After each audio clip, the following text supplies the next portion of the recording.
Dadkani maahan asxaab, qaraabo iyo dad isu yimid.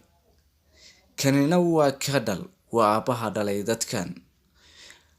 Haddaba haddii ay tahay daawada markii kuugu horeysay ee aadna soo booqatay, fadlan ka mid noqo asxaabteena. Waa hagaag. Haddaba haddii aad maqli jirtay afar xaasle, maanta waxaan ku wadaa 8 xaasle. Cuddle waa aabbo u dhashay waddanka Kenya.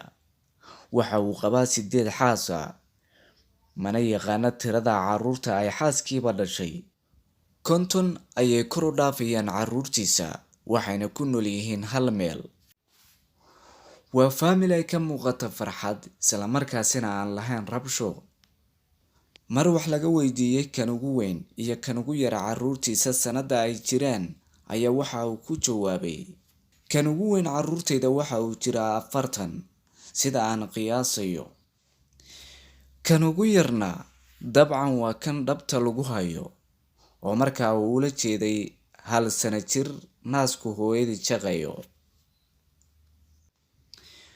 Iskuulka ayay dhigtaan qaar ka mid ah, waana sida aan doonaya aniga, ayuu u sheegay wareysi gaar ah oo lala yeeshay. Waxaan doonayaa in ay sii wataan waxbarashada. Sidoo kale, waxaan doonayaa in aan ka taga xasuus marka aan dhinto.